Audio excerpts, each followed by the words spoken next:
What up, everybody? Thanks for checking into the Brown Mamba podcast. For those of you who don't know, my name is Jackson, and what a Super Bowl we had Sunday night. Super Bowl 51 was definitely one for the record books. I believe a total of like 40 Super Bowl records were set in Super Bowl 51. Just an unbelievable game played by two unbelievable teams, and you know, I mean, we all know what we saw. A lot of people are going to say a lot of the same stuff. I know I'm not going to be any different, but I just wanted to, quickly recap and review what I thought happened in the Super Bowl. And I'm going to come out and say it. That was the greatest Super Bowl that I've ever seen in my life. I'm not that, old. I didn't see when, Joe Namath came back against the Colts. I didn't see when, you know, the Steelers, did their, the Steel Curtain did their thing in the '70s. I didn't see, or I don't really remember a lot of the Cowboys ones, from the early '90s and even the ones in the '70s. I didn't see a lot of these great teams. I didn't see the '85 Bears take down the Patriots. I didn't see all that stuff. But I did get to see the greatest show on turf. I remember that's like one of the earliest memories I have. Of a great football game. I saw that Super Bowl and a lot of them since, but nothing was quite like this. Um, I mean, Arguably the greatest comeback in Super Bowl history, maybe NFL history. It's crazy. In a time or in an era right now where, or in I guess in a in a sports calendar year when there's been so many dramatic comebacks, with the Cubs, the Warriors, or excuse me, the Warriors blowing the 3-1 lead to the Cavs, the Cubs coming back from 3-1 against the Indians. This might be just the I. I'm like I said, I've had time to process everything that happened, which is why I didn't want to do an initial, podcast thing like everyone else did. But I've had time to process what happened, and it's still like it still amazes me what I saw in the second half of that game last night. You know, and I like I said before, it's no different than anyone else feels. You know, if you're but if you're a Patriots fan, you're speechless for the right kind or all the right reasons. And if you're a Falcons fan, but I'm sorry, you are definitely, and I feel for you for definitely being speechless and not believing what you saw in the worst kind of way. But I'm telling you, like that game was something special, and what we saw from the argument's over now that who the greatest football player of all time is, and it's definitely Tom Brady. Um, I'm gonna kind of go off a quick thing here, so I'm plugging. I wrote a little thing earlier. I'm getting back on my writing thing again. So if you want to check that out, there's gonna be a link down below to my Medium page where I wrote about how the argument is now over and that Tom Brady is the greatest of all time with this game cementing that legacy. But the term "greatest of all time" definitely gets thrown around a lot, and I know that, especially nowadays. Everyone has an opinion and thinks of like who they think their personal goat is, or and who in their opinion is the goat. But at the end of the day, when you really think about it, I wrote about this that everyone has their own individual personal goats, but we all know who they are in certain sports. In basketball, it's Michael Jordan. Baseball, it's Babe Ruth. Soccer, it's Pele. Hockey, it's Wayne Gretzky. But for some reason in football, there is no clear cut answer. It's kind of just like a conglomerate of historic legends. If you want to say Joe Montana, there's a ton of people saying Joe Montana. There's a ton of people who say Roger Staubach. There's a ton of people who say Peyton Manning. There's a ton of people who are going to say Walter Payton. Just stuff like, and it's just you know um and people are arguing Tom Brady too for a long time, but it's just a conglomerate where there is no definitive number one guy. Where it's like when once you say their name, you're like, yeah, you know what, you're right. And there's gonna be haters and naysayers and stuff, talking about all the the Deflategate stuff, the Spygate stuff, the all the stuff that happened under the Brady Belichick era. And they're gonna credit to like, hey, football is the ultimate team sport where, everyone needs to come together and be on the top of their game in order to create, to become Super Bowl champions and this and that. And I get that. But what we've been able to see Tom Brady do these past, I don't know how long he's been pro now, for what, like almost 20 years. It's just something that we may never ever see again from a quarterback, just on, not just statistically. And again, I wrote about this. You can read all this in my little piece that I wrote on my Medium page. It's not just the numbers, because he's got the numbers. I mean, he's got the 5 Super Bowl championships now, 4 Super Bowl MVPs. I mean, I believe he has 2 regular season MVPs. These are all just, the accolades go on and on. And those are great, but it's the intangibles, and it's that it factor that he has, where if you go back and if you were watching all the post game stuff, and you and you watch any of the interviews with any of the players that were on the Patriots, and even the analysts too, they ask the same questions. They asked them if at any point in time they felt like the game was over. And they all said the same thing as, no, because we have Tom Brady. And that's, a lot of people say that, it's kind of like a thing where, of course, in a big game like that, you're going to want to have all the faith in your leader, or in your, your quote unquote leader, or in your quarterback, in your team, in your teammates, in your coaches. Of course, you're going to say that. But there comes times when, being a former athlete myself, there's times when you have that faith and you have that belief, but it's like you kind of have to say it because you just don't want to say the wrong thing. And that happens a lot more than you think. There's a lot of times when it's over and it's a really shitty feeling.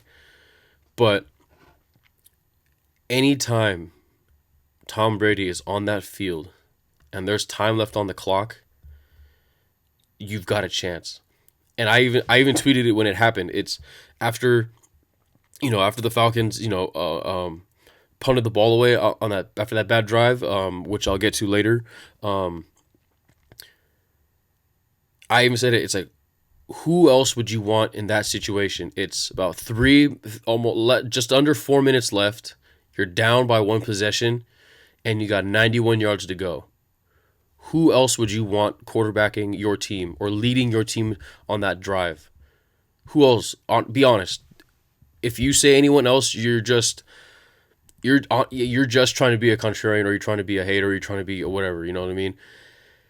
And that's the craziest thing, is that everyone's in agreement. And when they were asking the Patriots players about that, you could just see the shock, the awe, the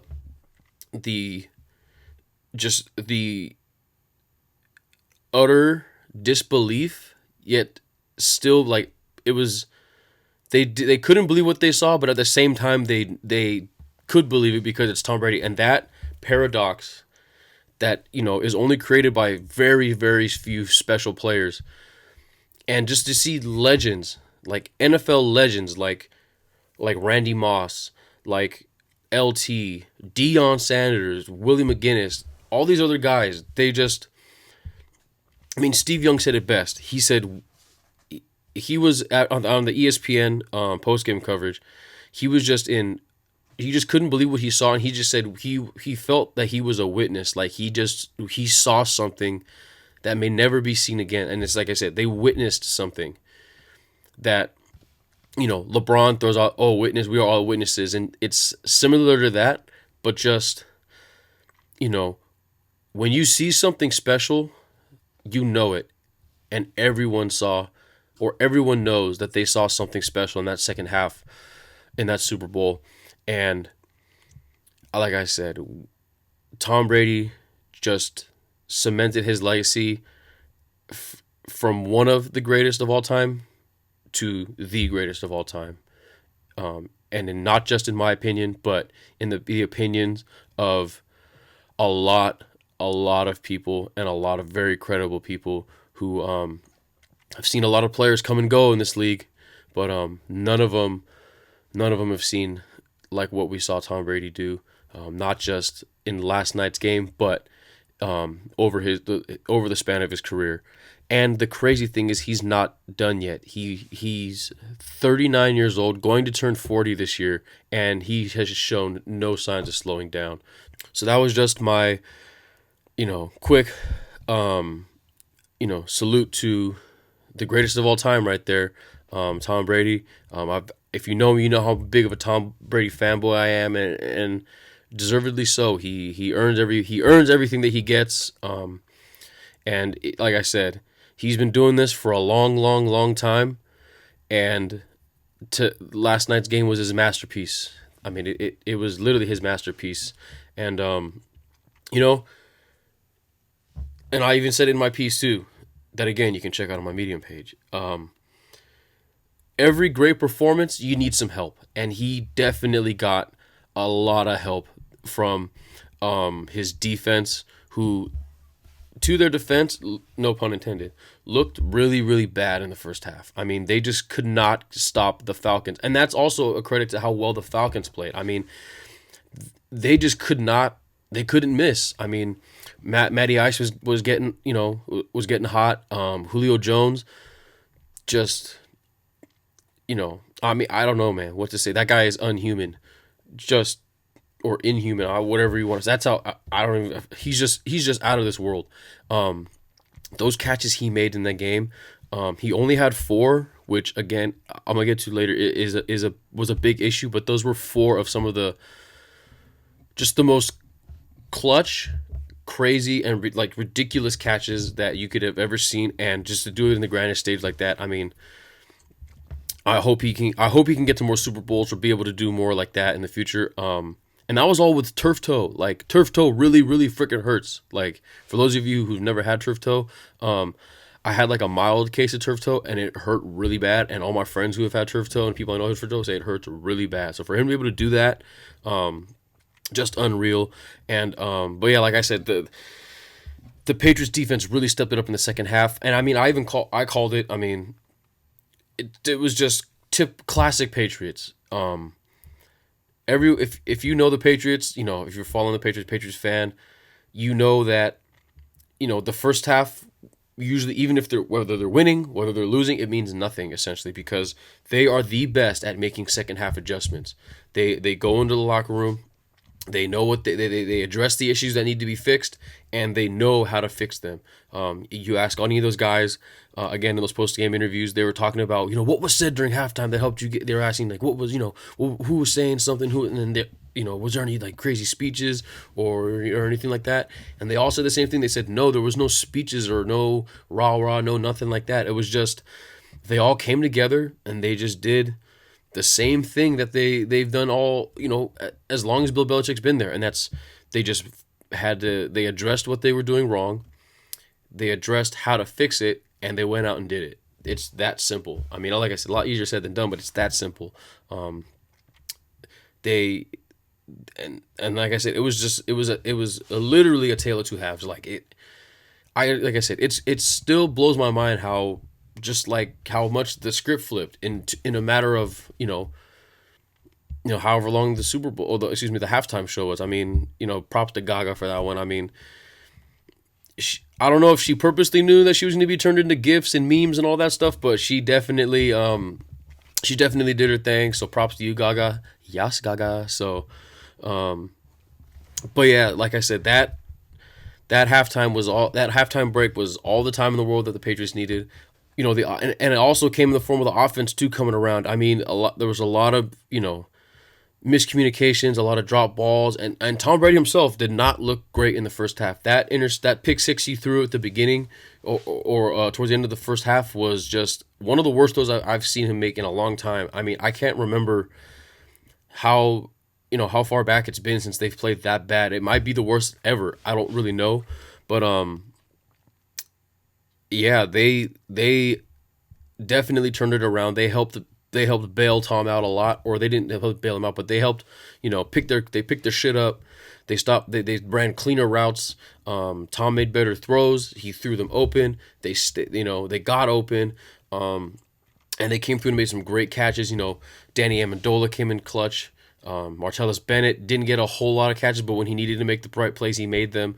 Chris Hogan did too. And I mean, James White set the record as a running back, set the record for most receptions in a game with 14, and he also set the record for the most points scored in a game with 3 touchdowns and two-point conversion. I mean, that's what I mean. Like, a lot of people didn't really know who James White was, and if you didn't know before, well, now you do. And I mean, Julian Edelman's catch. I mean, what makes it that much crazier is the fact that the Patriots have been on the opposite end of those kind of catches, especially in the Super Bowl. Like, never really ever, in the regular season in their history, but always in the Super Bowl, they're on the opposite end of that. With the David Tyree helmet catch, then the Mario Manningham catch, and even even I think it was the Curse catch. I believe it was Curse when they played the Seahawks. Even his catch where he was fumbling around like they've always been on the opposite end, and for them to actually be on the right side of one of those catches, I mean, it's like that was almost kind of the thing, the moment where it's like, okay, they got it. Like, everything is going right for them right now. They can do no wrong. And to pair that with the fact that they won the coin flip. I mean, like I said, at that point they were rolling, and I mean, they had all the momentum in the world, and it felt like the only way to stop them was to keep them off the field. That was literally, and then I don't mean to humble brag or anything like that, but like I said, it wasn't a very original take, but that was my number one thing and the key to the game. Or whoever controlled the tempo and controlled the game was gonna win. And like I said, it's not that hard of a concept, but that's what happened. The Patriots, they all even when they were down in the first half, they controlled the entire game. I believe they ran here. Let me see. I got it right here. The time of possession. The Patriots had the ball for around 40 minutes compared to the Falcons, like 23 minutes. And then they ran some absurd amount. It was like, I think the play differential was like 90 something to like 30, just something crazy in the Patriots' favor. And that ultimately was, like I said, the deciding factor. Like I said, the best way to stop each other's high-powered offense is to keep them on the sideline. And that was the only way that the Patriots were going to be stopped, and they caught a lucky break. Again, like I said, every great performance needs a little help, and they caught a lucky break with being able to get getting the coin toss right with the heads call, and tough break for the Falcons. They didn't even get a chance to touch the ball in the second half or in the overtime. But as great as the Falcons played in the first half, which, like I said before, they couldn't have done anything better. I mean, like I said, Julio was out there making some crazy catches, and the Patriots did not have an answer for Devontae Freeman. I mean, even when, it was those outside runs, even when they stretched him out, he found the right hole at the right time to hit and just jump right through it, and just, caught them over pursuing. And to see them falter the way they did in the second half, like that really, really, I feel for the Falcons fans. I feel for those Falcons players. I feel for the coaches. I feel for those fans. it's hard to come back from a loss like that, especially when at one point they had a 99% chance of winning the game. Think about that. You have a 99% chance of winning the game, and you lose it. Like, they were up 28-3 with like 8 minutes left in the third quarter. I mean, I literally can't even I couldn't even I can't even put into words how that must feel for a lot of people right now. But you know, it ultimately, I believe it came down to, the Falcons got too comfortable. They tried to control the clock. Um, but they just got too cute with their play calling, and ultimate and so they they took their foot off the gas. I mean, I'm trying to think of a nice way to say it, but that was it. I mean, they just took their foot off the gas, and you could kind of feel it, you know, when they just on the play calling, they were running, they weren't running, they were trying to run just more straight up the middle and just like runs like that, as opposed to the same kind of stretch outside runs that they were get that Devontae Freeman was breaking free on. He didn't get a whole lot more carries. They were giving the ball to Tevin Coleman more. But like I said, I mean, and just it came down. You hate to always say it comes down to one specific thing, because that's not the way it works. It's a combination of things. But that second to last drive, where Julio made what should have been the dagger catch, where he got his foot in, where it looked like he was out, but like he was in by a mile. That by all means should have been the dagger on that drive, but instead of running the clock out, they kept passing, and with those passes came those holding penalties, which put them out of field goal position, and they had to punt it. And like I said earlier, the rest of the story. Tom Brady got the ball back and let him down and tied the game up. But I mean, like that drive right there, paired with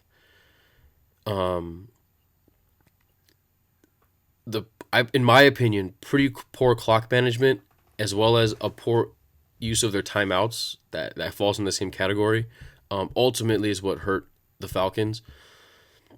I mean, I don't know if they called that one timeout where it was a headset issue or something in Matt Ryan's helmet, because I remember seeing him, they called timeout and he ran over to the sideline, was like holding his helmet out. So, I mean, that's maybe one, but just the fact that he used the challenge on the Julian Edelman catch. Now, I mean, I get it, that was such a ridiculous catch, you kind of almost have to challenge it, but when it's your last time out left, and that there was that one referee, that was the first thing I noticed, that one referee came flying in, and literally no one waved the catch off. He came in and said that was a catch, and that's got to be the first sign that maybe we should take a look at this a little bit more before we actually throw the challenge. And that it just didn't work out for them in that case. That was one of the last, dominoes to fall, which ultimately led to their ultimate downfall. And it was just, like I said, just one of the worst meltdowns I've ever seen. Especially considering how so many guys played so well for the Falcons. I mean, even though Matt Ryan only threw, I think I have 23 pass attempts. It felt like he threw way more. Am I wrong on that? Feeling like that? It felt like Matt Ryan threw the ball more than 23 times. It felt like Julio Jones had more than 4 catches. It felt like Devontae Freeman, had more carries. But then if you go back and look, it's like, dang, they really,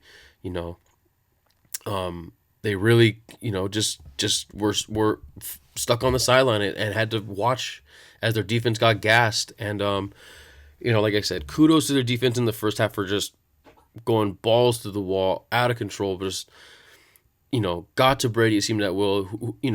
If you didn't know who Grady Jarrett was before, you definitely know who he is now. I mean, he was a force the whole time. Their other linebackers playing really great, stopping the run. Their front linemen again also contributing to help stop the run and get pressure on Tom Brady, and the secondary too. Just really, really giving their receivers fits, and it just wasn't enough because, like I said before, man, just the Patriots know how to make their adjustments, and yeah, just an amazing game. Definitely one for the, like I said, in my opinion, the greatest of all time. Definitely up there as one of the greatest of all time. Um, and you know, like I said in the last podcast, the preview pod, if you if those of you, mainly for Patriots fans, for those of you who are excited to have to see Roger Goodell have to give the Lombardi to the Patriots, and have to give the MVP to Tom Brady. It was mainly for all fun and games. Everyone likes to talk about that kind of stuff, but I gotta tip my hat, give mad props to the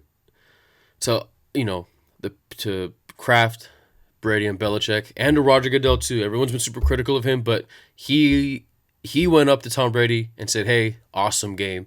No bad blood." Tom Brady, everyone knew he was gonna handle it like a gentleman.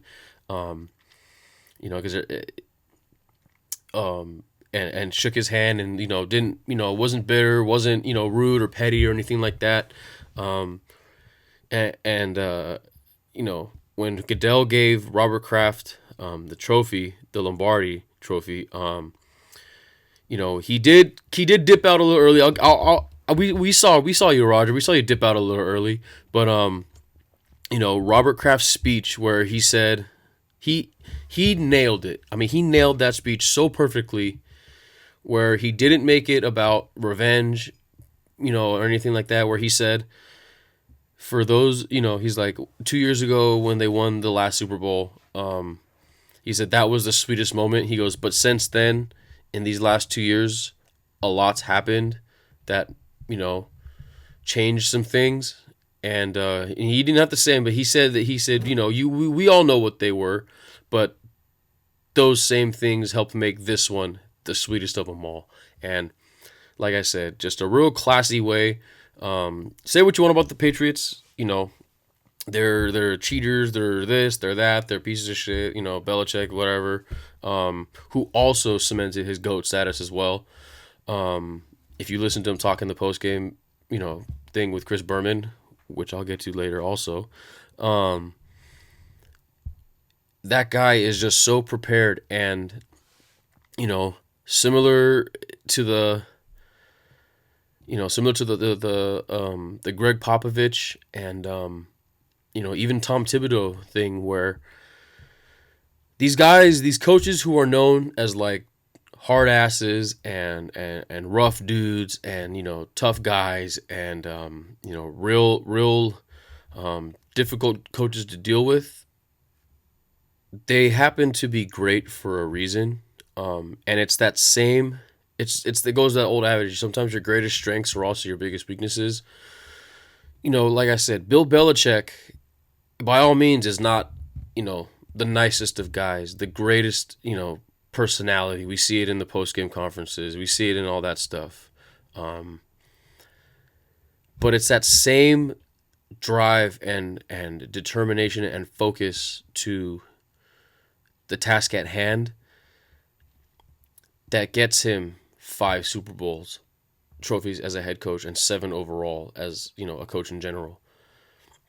It's that same level of preparation and focus that helped Greg Popovich become arguably the greatest coach of all time. It's that same focus that helped Tom Thibodeau. I'm not trying to put him in the category of those guys yet, considering what's going on in Minnesota right now with him, but that helped him coach winning teams. When he was with the Bulls, they were a great team. And it's that same, but you always heard stories about how practices are rough. They yell all the time. They're not the greatest personalities off the court, off the field, and yada yada. But if the only people who are out here slandering them and making all these stories and saying all this stuff about them are media members and the talking heads on those TV shows and all that stuff. But when you talk to the players, when you talk to the other coaches, when you talk to the people who deal with them directly, they all say the same thing. Yeah, it's pretty tough. Yeah, he's hard on us. Yeah, he's a rough guy to deal with, but I wouldn't want anyone else coaching me. And he's like, and I asked for greatness, and I get it. And if this is the price to pay to achieve greatness, then this is what I got to do.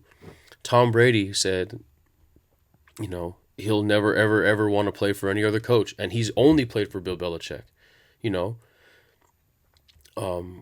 with Greg Popovich, Tony. Everyone knows about the infamous thing where he made Tony Parker cry at a practice when he was like 19 or 20 years old or something because he was yelling at him so much. But Tony Parker always said that's what I needed.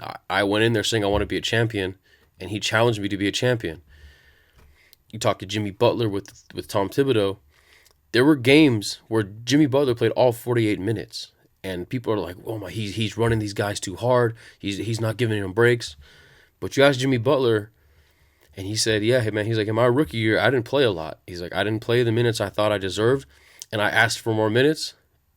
And so he got them. And so what is he going to do? Complain about playing too much? It's like when you were complaining about not playing enough.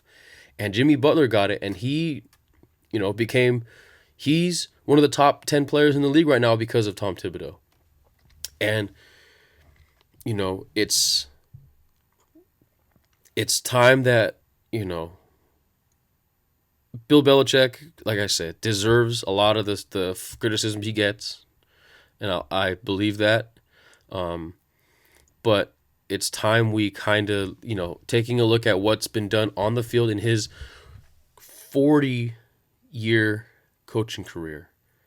He's been coaching in the NFL for roughly 40 years. You have to look at his body work and put him up there with the great. He's already up there with the greats and possibly with the greatest of all time. I don't know if he's going to catch Don Shula, but I mean, even if he doesn't, become the all-time winningest coach as far as wins and losses, and he doesn't, have a perfect season like Don Shula did with the Dolphins, I mean, you have a really, really strong argument now that he is the greatest coach of all time, just based on his body of work and what he's been able to do with these New England Patriots. So yeah, that was the game.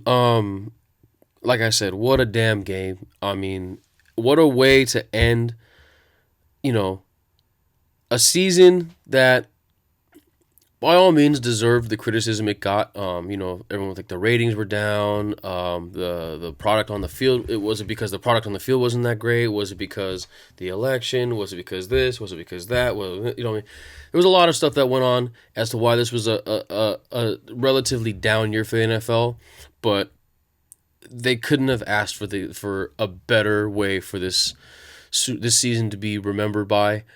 I tell you what, I'm definitely excited for next season now because I mean,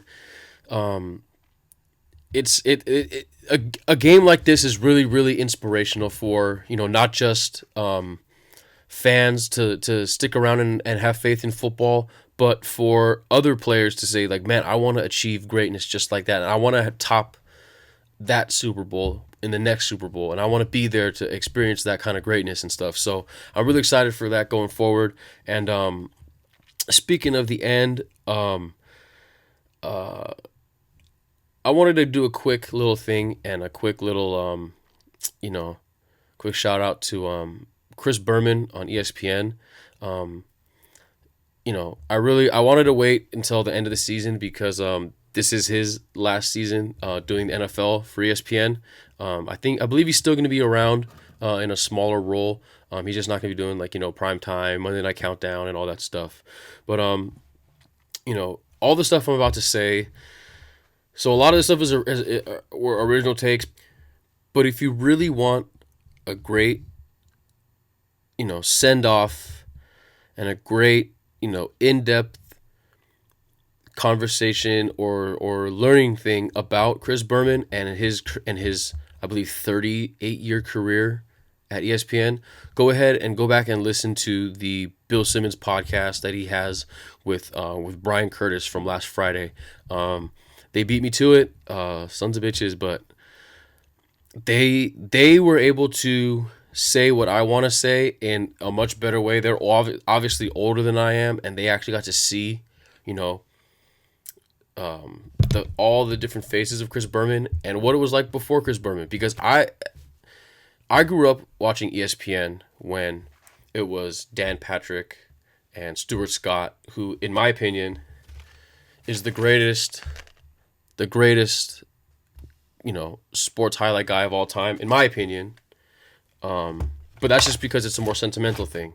Because I grew up watching Stuart Scott with Rich Eisen and Linda Cohn and Scott Van Pelt when he was younger, and those guys. And Chris Berman was always there, and he was always he was always around, and everyone knew Chris Berman as the NFL guy. I didn't know his impact on how influential he was because, like I said, I had no frame of reference for what sports highlights were like before. You would always kind of hear and stuff about how it was, where it was really cheesy, and it's like, and a base hit to right, or excuse me, it's like, and the it's like, and a rough one for the Dodgers today, and they lost 3-0, and it was like a 1 minute segment, like nothing, and that was it, and it was just real lame and cheesy, and it was local only, and Chris Berman really wrote the language for guys like Dan Patrick and Stuart Scott and Keith Olbermann and Craig Kilborn and all those guys, where you could, and Bill Simmons too, were to infuse pop culture into game highlights, where it makes it fun, it makes it relatable, and it makes it different, and it makes you want to tune in to watch it, especially with all his nicknames. And I know I'm guilty of this too. In like the last 10, 12 years or so, where his reputation kind of went down, I guess. Like, I don't want to be like one of those guys where it's like, well, I'm an old soul, but because a lot of people, especially my age, my generation, say all that, but I know I go back and I do enough reading and watching and stuff to where I appreciate what Chris Berman was before, and to see what he became because of the stuff where it was the "Hey Leather, you're with me" thing, and then the whole the tirade videos on YouTube where he's like if you don't know, I mean, you kind of, if you don't know by now, like, I don't know where what rock you've been living under, but there's these videos of Chris Berman like tirading, when the camera's supposed to be off, but they're not recording for the segment, and he's just like cussing guys out, and he's like, "Are you fucking kidding me?" and blah blah blah and this and that, and it kind of hurt his reputation for a while, and anytime he would fill in and do Monday Night Football, Twitter would go up in arms, Reddit would get up in arms, and he became essentially like a joke for the home run derby. I mean, even though the home run derby in and of itself is kind of it's just a fun little exhibition thing that shouldn't really be taken that seriously. I mean, people got tired of it, and I get it, but I mean, come on, like, what's it gonna be like next year without back? Like, be honest, like, what's it gonna be? It's not gonna be the same, It's not gonna be the same without it, and I just hope that I haven't gotten a chance to see the ESPN thing yet. I'm gonna go ahead and watch it. Hopefully, I get a chance to watch it today or pretty soon, but I hope people watch it and, get a chance to go back and see how important Chris Berman is and was to sports media as we know it now. he's still alive, and usually it takes someone dying for this to kind of happen. I know it was like that with me for Al Davis, because when I growing up a Raider fan, I only got the bad Al Davis. I didn't know what he did to help shape the whole league as a whole. I didn't know what he did until he died, and and then all these tribute pieces were coming out and stuff about him that really opened my eyes and made me appreciate what he did, despite the latter parts, the later part of his life. Chris Berman is still alive, and he's still going to be on ESPN, and I hope that people go back and watch old stuff, watch old Swami Says, watch old highlight clips that are on YouTube. I'm sure they're out there. You can literally find anything you want on the internet, and really, really bring Chris Berman's reputation back to where it rightfully belongs. Because, like I said, you never know what the old adage, you never know what you got until it's gone. Chris Berman was one of the few guys that actually became bigger than the 4 letters over there at ESPN. But if there was one guy who deserved it, it was definitely Chris Berman. So, tip my hat to you, Boomer. We're gonna miss you a lot. On prime time and Monday Night Football and all that stuff. But great career, and like I said, you're not completely done yet. So we'll definitely be seeing you around on ESPN out there in Bristol. All right, so that's it for me on the Super Bowl. It was, like I said, a pretty emotionally draining one for a casual, no dog in the fight fan like me. I can't even imagine what it's like for if you're a Patriots fan or a Falcons fan. I mean, both extreme ends of the spectrum on that one. Also, so my bets didn't go as well as I thought they would. I mean, I hit on a couple. I won't lie on the Russell Westbrook. I told you, lock that in. Russell Westbrook doesn't have more points. Got a little scared at the end, but yeah, I told you, lock that one in. There wasn't a Gatorade shower, so I guess you got your money back on that one. But kind of a down year on me for the betting. I didn't really place a whole lot of bets anyway, so I'm not really tripping on that. But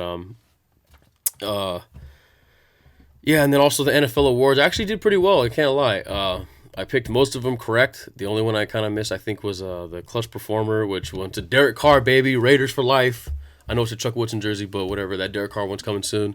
And I think I missed on the offensive rookie, where it was I went to Dak when I should have went to Zeke, in my opinion, honestly. But and freaking Jason Garrett, SMH, man, SMH. I mean, yeah, sure, they're the best league or best record in the league, but come on, seriously, come on. So yeah, that was my quick wrap up, and what I thought of that game. Like I said, my opinion, best of all time, greatest one I've ever seen, yet. So there's still plenty more for me to watch and enjoy. And I hope I can keep saying that every year, that that's the greatest one I've ever seen. So yeah, like always, if you like what you heard, go ahead and subscribe, like, share, comment, all that good stuff. Go ahead and if you want to, if you want to talk to me about what you thought of the game, show your thoughts. Maybe you did agree or disagree, whatever, hit me up down in my ads down below on my Twitter, Instagram, SoundCloud, iTunes, all that good stuff. And I'm all, like I said, I said it earlier, I'm trying to get back on my writing thing. So go ahead and check that out. It's my Medium page. You can look for me at Brown Mamba under there. I initially started doing this stuff, like doing a lot of like long form writing, or I guess not really long form, but I did a lot of writing beforehand, and kind of transitioned over into podcasting because I talk a lot better than I write. But trying to get that going a little bit more. So go ahead and check that out too. Like I said, what a great Super Bowl. Great way to end the year. But now we can focus on hoops. So All-Star break's coming up. I got a lot of stuff coming up for the NBA. Hopefully some surprises and some cool stuff too.